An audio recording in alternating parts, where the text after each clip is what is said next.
Hi, Anna. Welcome to the show all the way over the other side of the world in Connecticut. We were just talking about, isn't it amazing? You know, we've got all these women in our program from all over the globe, and it's so cool that we get on and connect via Zoom. And Anna's 33 years old. She's married, like me, no kids, has fur babies, a cat, and a dog. So welcome. Yes. I'm so excited about chatting with you today because you have the most incredible story. You know, you've got PCOS, you've done all the restrictive diets, you cut sugar, you cut carbs, you did everything that you were told to do by the health Mm-hmm. industry and the doctors. And obviously it just didn't work. And I really applaud you because I think it can be really hard to go all in on this because you always have those voices in your head saying, oh, you shouldn't be eating sugar and you shouldn't be drinking dairy. But yeah, you did. And the results are amazing. So I guess let's start from the beginning. Absolutely. Thank you, Kitty, so much for having me. I almost quit Instagram, and then I'm so blessed that I found you and got rid of that spinning my wheels in the wrong direction. I'm so glad I was able to heal and feel better than ever. So I would love to share my story with everyone. Yeah, it'll be great. All right. So let's start, I guess, we'll just start at the start. Start at the start. Hmm. And I'll ask you questions as we go along. Perfect. Mm. So start at the start, grew up in a Polish household in Brooklyn, and being skinny was very, very important. And I was just generally a perfectionist as well. So been starving ever since I could remember, wanting to keep a low body fat. And I actually think that contributed to me eventually being diagnosed with PCOS. So the endless starving and that additional stress on my body, all of that really contributed to my hormones being out of balance. I mean, everything that could go wrong. I once took a saliva test. Every single hormone was either way too low or way too high. I actually sobbed when I saw my hormonal profile. Too much cortisol, too much estrogen, too much testosterone, too much DHEA, not enough progesterone. I didn't even know those combinations were possible. Everything that could be wrong was wrong with me. And I actually took that saliva test off of Amazon. I ordered it myself for $200. And then I finally marched into a doctor's office and demanded answers because for years, I felt like I was crazy with my symptoms. My hair was falling out. I had terrible acne. And I had the most terrible period pain, like literally sobbing on the floor, crying, pale, feeling like you were going to vomit from pain. I experienced that for years, and nobody told me that was abnormal. They said that's just what women go through until I finally got that hormone test off of Amazon. And then I marched into the doctor's office and I said, what the fuck is this then? And the doctor basically at that point was like, oh, yeah, you have PCOS. We knew that all along, which wasn't true at all. And then all they wanted to do was put me on all kinds of medicines that didn't even guarantee that I would feel better. I felt like a guinea pig. And what sort of diets have you done? The typical US stuff. I was on Weight Watchers. I was counting those points. Honestly, now when I look back and remember how I used to eat like 900 calories, I can't even fathom it now. I eat like 2,200 now, and I can't imagine cutting that like at all. Like that's what my body needs, and that's what I thrive on, and that's what feels good and gives me the energy I need to live the fun, amazing life that I want to live. So yeah, it was basically just restriction for the longest time. Eventually, I did also dabble in keto. Yeah, so I also did that, and I thought that was good, but we all know that's, long term, it's not at all. So Crazy, crazy. So you were diagnosed with PCOS, and I guess at least you probably felt like you had some answers. answers, Then what yes. happened? So I was diagnosed. They told me that my symptoms would get worse with time. They were like, the older you get, the worse this shit's gonna get. And I was at a point in my life, like with all the physical symptoms and the mental symptoms, I couldn't imagine it getting any worse than that. I thought this was pure hell at this point. But for some reason, I'm extremely stubborn. I didn't want to be a guinea pig. I left that office. I never came back. Struggled for many more years, Googling, trying this supplement, trying DIM, trying, all those things they have for Vitex, whatever I could find, I was kind of dabbling in. And, maybe there was a little bit of improvement. It wasn't until I got into a car accident that I actually started seeing an acupuncture doctor, for insurance purposes. And when I started seeing my acupuncture doctor and she heard my entire history and about the PCOS, she actually started healing me for the PCOS. So I did acupuncture, which was really helpful, I think, in de-stressing me, since I'd been so stressed my whole life with starving myself, and overworking myself in general, and over exercising. And then she also put me on some Chinese herbs. She gave me some other supplements to take, like saw palmetto, to lessen the testosterone. And I have to say, all of those things did work. They did mitigate a lot of symptoms. In fact, my cysts on my ovaries disappeared. It took 1.5 years. So I thought that was actually a really long time to invest in a protocol. But 1.5 years later, actually, I was really happy to announce that I was doing better. The emotional stuff was better, and the cysts were officially gone. So the doctor said I could conceive a baby if I wanted to. So that was, I think, the first step in the journey, but it definitely wasn't the end step. And then what happened next? Because you mentioned too that you still were doing the keto and the crazy diets. So unbeknownst to my doctor, I was still very much restricting. So when she said, Anna, eat more salads and salmon, that's what I did, except I only ate salads and salmon. I was the smoothie queen. I was the broccoli queen. You know, I was trying so hard to still limit the food. I would pound the vegetables to try to feel fuller. I think all of us are guilty of that. And I somehow tricked myself to think that I enjoyed it. Yeah, me too. Me too. Because I think I used to be like, oh, I love this big plate of broccoli. Oh, this is so delicious. And now, like, you couldn't pay me to eat a plate of broccoli. So yes, so I was still very much restricting. So yeah, and I was still over exercising as well. So even though there were improvements, I was definitely still not giving my body what it needs, unfortunately. Makes me sad to think about it now. Oh, but look, I think we've all been there, you know, like, because you just do what the fitness industry and the health, what they tell you, and they say, like you say, eat more green veggies, eat salmon, eat a ton of salmon. I used to eat salmon every night with a big plate of, like, sometimes I'd steam up cabbage, big plates of cabbage. At least I'd put coconut oil on there. So that was one good thing. And lots of salt. I used to eat lots of salt. So that probably helped me a bit. But yeah, no, I've been there. So then I think you mentioned that you went to this new doctor and she did all these blood tests, and you talk about that. So once I felt better and I got some results, like the cysts weren't on the ovaries anymore, I kind of felt like I could coast, and I felt like, oh, you know, I'm in the clear more or less. My periods improved, my mood improved, all the like acne improved. I was feeling good, better. But I was still restricting, and then that turned into me going into the keto diet, which I thought was the next step. This will make me skinny, finally, right? So I did keto, and being the perfectionist, of course, I went all in for 8 months, you know, and I thought I felt great. I thought the fact that I wasn't hungry was the most amazing thing ever. I was like, look, I'm not even hungry. And like now knowing that it was like my body shutting down and no longer feeling hunger is horrifying to me. But I finally woke up from that craziness. I started following you last summer. I almost gave up Instagram, but then like something compelled me to stay on. I found you and I was like, what the fuck? None of this shit makes sense. But I was like reading it, and then I ordered Kate Deering's book, and I read that book in like one sitting, and my mind was just blown. And I was like, this really does make a lot of sense. And I was also at the point where I couldn't look at another piece of leaves. I just could not think of like swallowing more kale. And then what really happened is I went to the nail salon. So I went to the nail salon, and because of COVID, they had to measure my temperature. So they put the thermometer to my forehead. And when the lady told me I was 95 or 96 degrees Fahrenheit, I felt, honestly, I pitied myself in that moment, because I thought I was doing everything right. The next step of, you know, my health is keto. Now I'm keto adapted. And then when I read your post about how your body starts to conserve its energy and the pulse goes down and the temperature goes down, like that made me so incredibly sad that here I felt like I was harming myself. For the first time, it was like a slap in the face, like, Anna, you are literally harming yourself.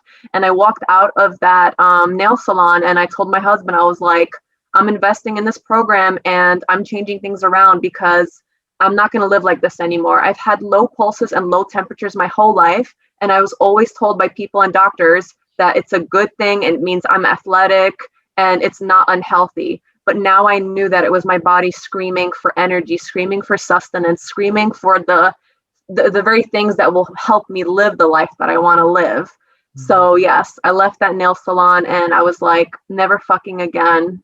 Mm-mm. And now my temps and pulses are optimal. So I'm super happy to announce that. And yeah, it feels great. Well, I think sometimes you got to, like we talked about, you got to hit that rock bottom, and that makes this the trigger for you. I know a lot of women will follow up me for years.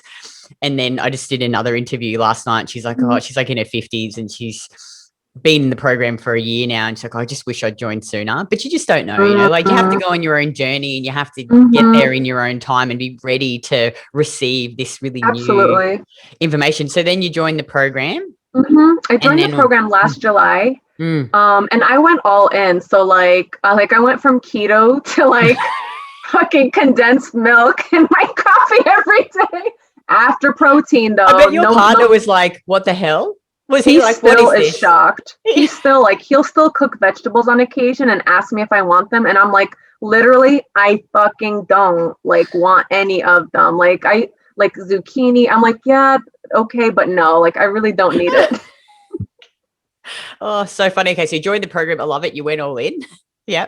Went all in. And like another thing for PCOS is you're not allowed to eat dairy.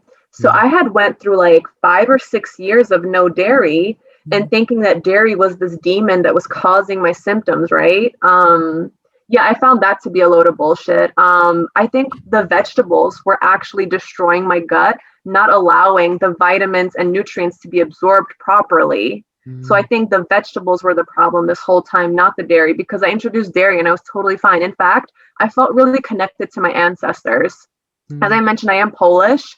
So like I think about my grandma and how she used to take the cow from the milk and make the special cheese. And like, it honestly touches my heart whenever I eat that every day now. I feel like she's a part of my life. None of my fucking family members ate kale or avocados or, you know, salads or any of that bullshit. And I feel so much closer to like my heritage eating this way. And my body immediately loved it. Like I could feel the stress melt off. Like it was crazy. I could feel the tension. The craziest thing I went through, I had so much anxiety after COVID at work. I'm smooth as butter now at work. Like the anxiety was just lifted just by giving my body what it needs to thrive. So yes, I joined in July. So what is that? 8 months of solid participation, a pleasurable participation. And then yes, most recently, the reason why I reached out to you, Kitty, is because the same doctor that did make progress in my PCOS journey, we did another blood panel. We do this every so often. And to be honest, I was a little nervous. I was like, what is she going to find there? I haven't told her about my changes. She still doesn't know I stopped eating vegetables. She would probably freak out, maybe beat me. I don't know. But then the results came and we were both floored. We went on a Zoom to review them together and just every single thing on my blood panel was optimal. And there were things on the blood results that I've never had personally experienced. I used to have perpetually low cholesterol, like impossibly low. And my doctor never knew why. And it was always a big conundrum. Now I'm on the high side and I'm happy. I'm thrilled to have, quote, high cholesterol. Like I know it's giving my hormones all the things it needs to build the right, you know, stuff that my body needs. My iron is up, my D is up, even though I don't supplement anything anymore. My B12 is so through the roof. My doctor thought I was supplementing.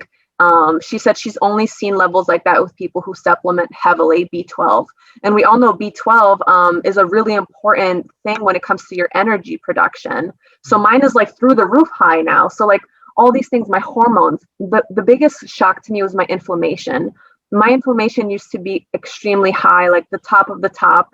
And I never knew why. Why is my body so inflamed?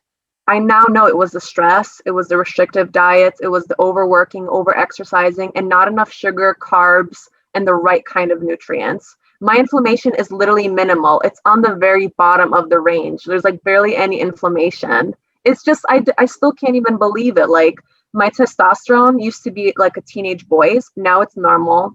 My estrogen is normal. It used to be too high. My progesterone used to be so low, which is why my periods were so terrible. Now it's normal. My FSH to LH, which I guess helps you conceive and whatever, make all the hormones, it's an optimal ratio for the first time in my life.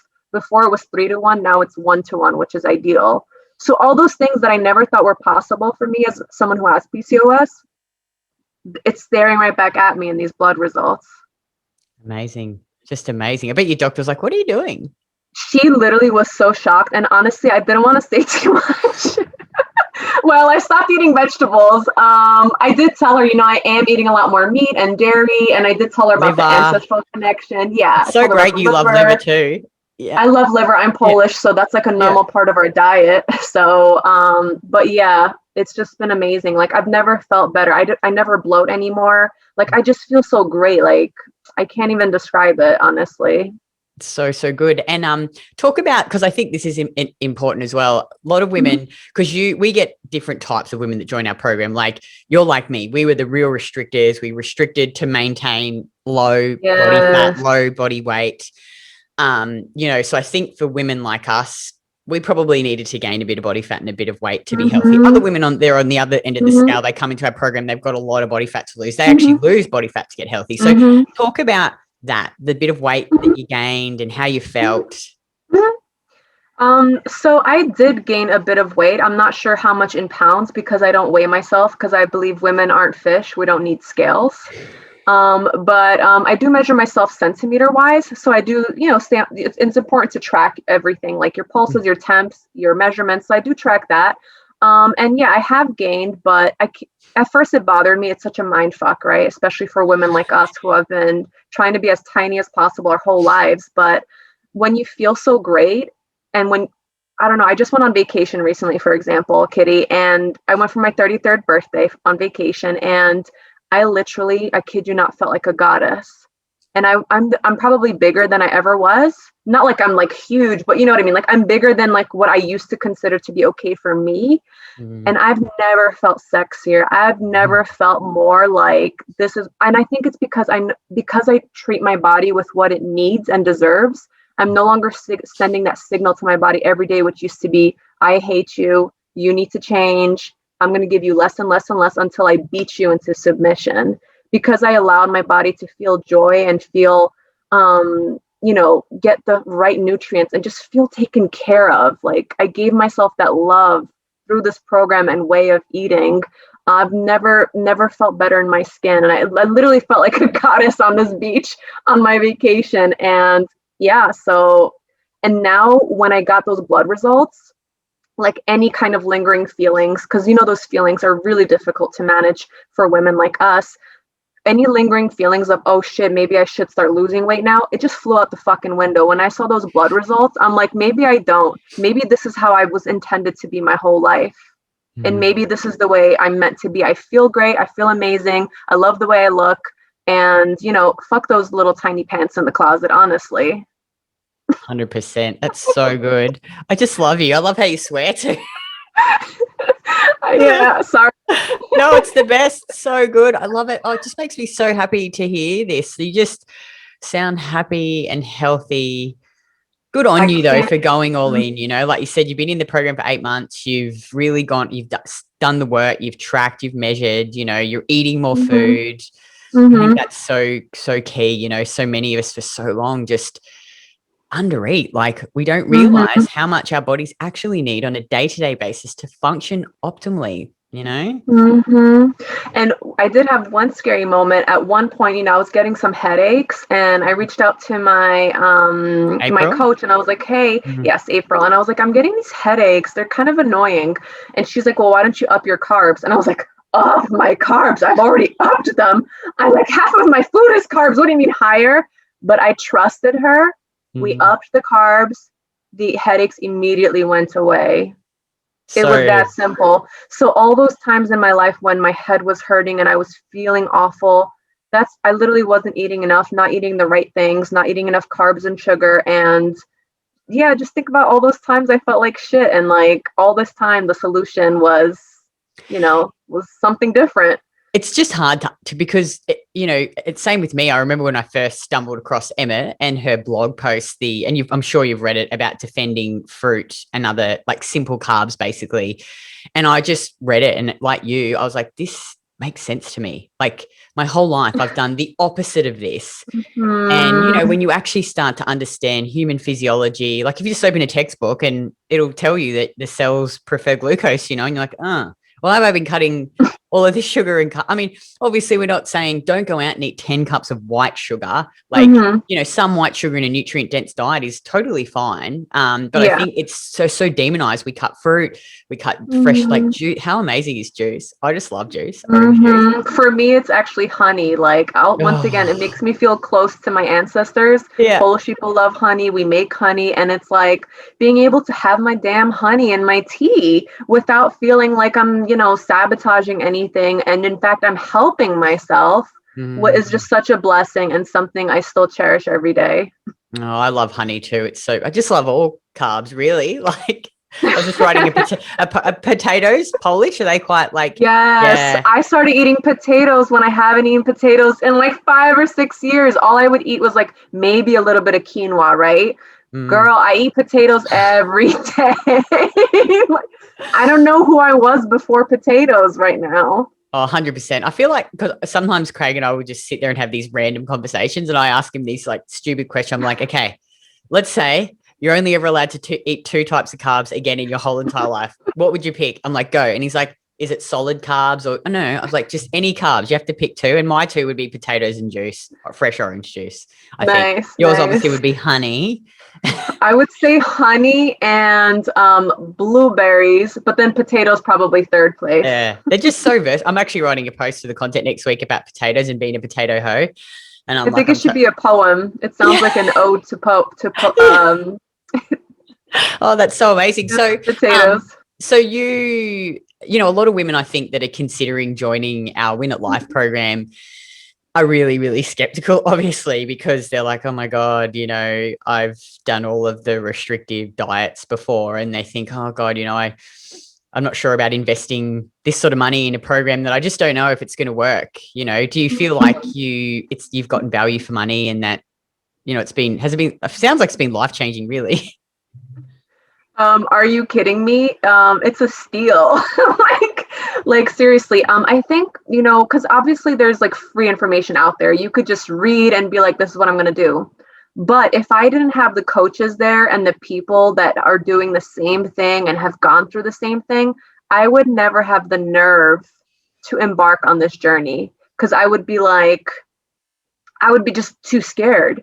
But when you're doing it with someone that you can trust and that can guide you along the way, it just removes so much pressure and stress for you to get it perfectly right immediately. It just felt like all the guidance and all the information and the step by step and the whole 1% better progress, not perfection. Like, I don't think I would have ever made the change if I didn't have the support of this program. I would still be stuck in that way. I wouldn't have the courage. I think it takes a community to really heal some of us.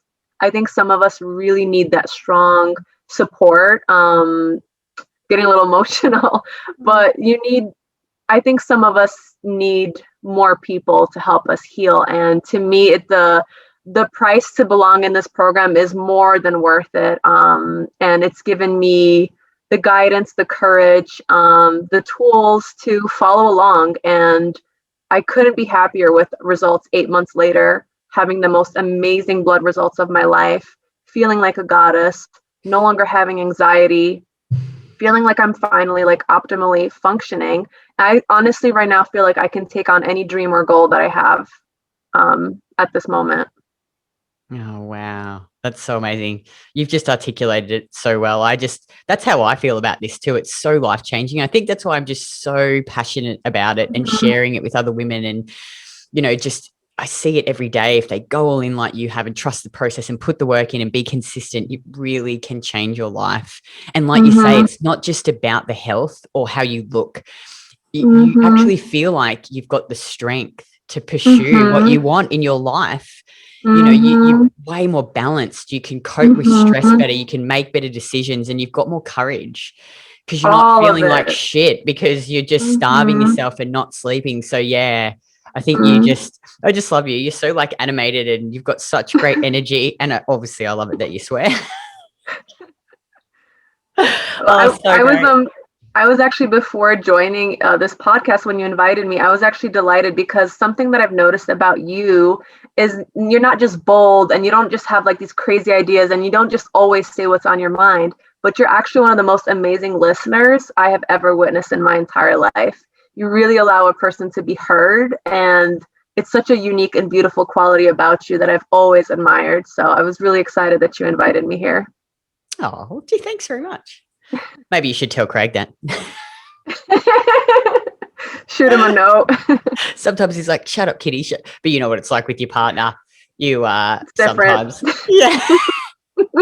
But thank you. That's a really lovely thing to say. I just so appreciate you coming on and sharing your journey, because hopefully it will inspire other women to, you know, stop doing all the crazy shit and invest in themselves and their bodies and heal and give it the time, you know, because really 8 months is not that long, really, you know. No, are you kidding me? No. And like, ladies, you have to get those temps up. You do not have to be cold all the time. You need to have a good pulse. You need to have that life force going through your veins. Like, all this time spent punishing and battling your body, like, now once you're in this kind of a program, you let that go and you actually have the armor to battle for your goals and dreams instead of against your own self. So yes, ladies, no more cold hands and feet, no more struggling, no more beating yourself up, no more hating yourself. It's time to love yourself, give your body what it needs and deserves, and honestly fall back in love with yourself. And I honestly think sky's the limit for women like us who have been in these cages, and we can be set free in so many ways. So thank you, Kitty, so much. I'm so glad I was part of this program, and I'm so excited that I was able to share my story today as well. Oh, thanks so much. And finally, if a woman was sitting on the fence and she wasn't sure, what would you say to her? If she wasn't sure? After what I just said, how can you not be sure? Lady, woman, find me on Instagram. We will talk, girl. Anna Lacomi, find me and we will set you straight. There's no sitting on the fence on this. This is easy peasy.